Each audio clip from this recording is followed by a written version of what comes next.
పొద్దున్నే నిద్రలేచి బద్ధకంగా ఒళ్ళు విరుచుకుంటుంటే వెనగ్గా కౌగిలించుకున్నాడు నా భర్త. అప్పటికి కోపం తగ్గిపోయి దాని స్థానంలో మళ్లీ ప్రేమ మొదలైంది. సంసారం అన్నాక ఇవన్నీ మామూలే అని ఆయన్ని దగ్గరికి తీసుకుని చిన్నగా ఒక ముద్దు పెట్టి, అబ్బా వదలండి, బాగా పొద్దుపోయింది, ఆఫీస్కి వెళ్లరా, ముద్దుగా ఆయన్ని తప్పించుకుని బాత్రూంలోకి పరిగెట్టాను. బ్రష్ చేసుకుంటూ నిన్నటి సంఘటననే తలచుకుంటున్నా. నా మొగుడు ఒక్కసారి చేయనందుకు నేను ఇంకొకటిని తలుచుకుని మరీ చేసుకున్నానేంటి, అసలేమైంది నాకు? ఒక్క విషయం మాత్రం అర్థమైంది, చిన్నగాడు నన్ను బాగా డిస్టర్బ్ చేశాడు. కొంచెం వాడి ఊహల నుంచి దూరంగా ఉండాలి అని గట్టిగా నిర్ణయించుకున్నా. గబగబా బయటికి వచ్చి వారికి కాఫీ కలిపి బాక్స్ లో టిఫిన్ సర్ది ఆఫీస్కి పంపా. ఇంకా అంతా రొటీన్ టైం అలా నడిచిపోయింది. మధ్యాహ్నం 3 గంటలయింది. అలా మంచం మీద వాలి పుస్తకం తిరగేస్తున్నా. పసుపు రంగు షిఫాన్ చీరలో అదే రంగు బ్లౌజ్ వేసుకున్నా. బోర్లా పడుకుని 2 కాళ్లు పైకి మడిచి అటూ ఇటూ ఊపుతూ రిలాక్స్ గా ఉన్నా. ఏదో అలికిడికి వెనక్కి తిరిగి చూసా. ఎప్పుడొచ్చాడే మంచం పక్కన ఉన్న కుర్చీలో చిన్న కూర్చుని ఉన్నాడు. చీర మోకాళ్ల దాకా లేచుందేమో నా నునుపైన మోకాళ్లని ఆబగా చూస్తున్నాడు. హింస మొదలైంది. కాని నేను మానసికంగా దానికి సిద్ధపడి ఉండడం వల్ల పెద్దగా ఆశ్చర్యపడలేదు. చాలా కూల్ గా, ఏమయ్యా మురళి, ఏంటి సంగతి అనేసరికి ఆశ్చర్యపడడం చిన్న వంతైంది. నేను వాడిని పేరు పెట్టి పిలవడం అదే మొదటిసారి. నా పలకరింపుకి నా మరిది చిన్నగా నవ్వాడు. ఏం లేదు, నా ఊరికే వచ్చానంతే. నీ గది ముందు నుంచి వెళ్తుంటే 2 ఇసక తిన్నెలు కనబడ్డాయి. వాటి యోగక్షేమాలు కనుక్కుందామని వచ్చానంతే. వాడి దగ్గర నుంచి అంతకంటే మంచి సమాధానం నేను ఎలాగూ ఎదురు చూడలేదు. అందుకే సహనం కోల్పోకుండానే చిన్నగా నవ్వాను. వాడు అన్న మాటకి నేను గభాన్న లేచి కూర్చుంటానని అనుకున్నాడేమో కాని అలా జరగకపోయేసరికి వాడి మొహంలో కొంచెం కాంతి మారింది. పోనీలెన్ని వదిన గారు, నాకు ఇలా చూడడమే బాగుంది.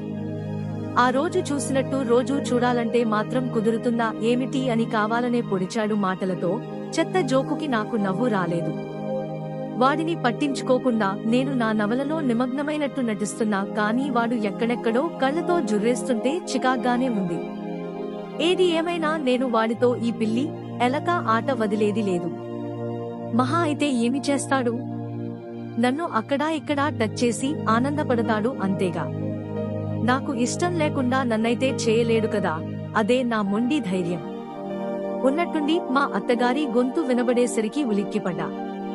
అమ్మా కావ్య, నేను మీ మామగారు రేపు వైజాగ్ వెళ్తున్నామమ్మా. ఆయన గారికి అక్కడున్న ఇంటిమీద గాలి మళ్ళింది.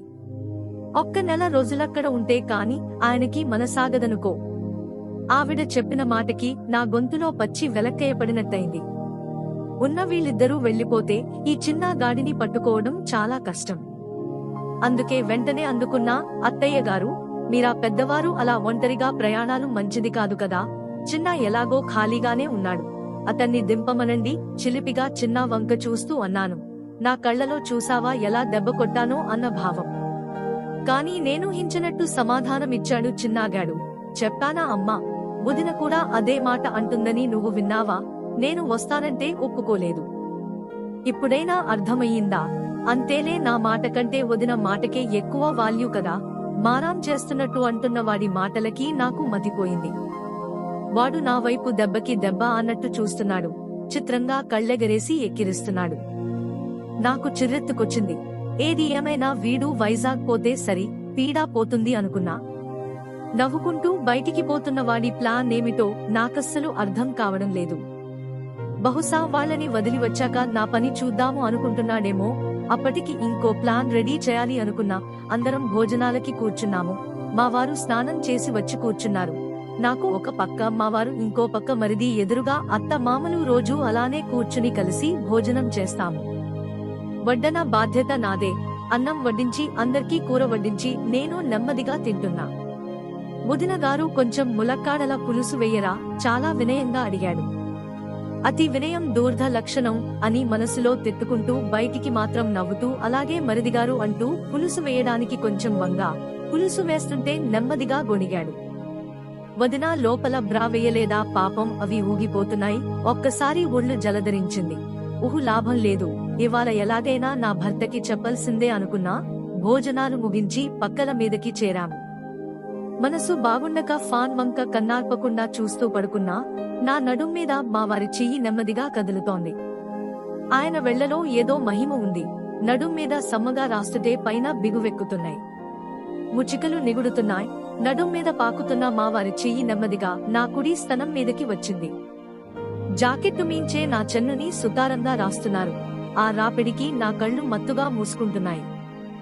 ఏయ్ ఎంటోయ్, లోపల బ్రా వేయలేదా? ఆయన వేసిన ప్రశ్నకి ఉలిక్కిపడ్డా. నేను ఒక్కరోజు బ్రా వేయకపోతే ఈ మగాళ్లందరికీ ఏం బాధో నాకర్థం కాలా. మా వారి చెయ్యి నా బ్లౌజ్ లో ఏదో వెతుకుతోంది. నా జాకెట్టు పైన 2 హుక్కులు తీసి 2 పాలిండ్లు కలిసి ఒరుసుకుంటున్న లోయలో అల్లరి చేస్తున్నారు. అబ్బా ఏంటండి అల్లరి? చిన్నపిల్లాడిలా ఎప్పుడూ నా బాయలే కావాలా? అందులో ఏమన్నా పాలస్తున్నాయా చీకుతుంటే? నెక్స్ట్ ఎపిసోడ్ కావాలంటే లైక్ చేయండి. తరువాయి భాగం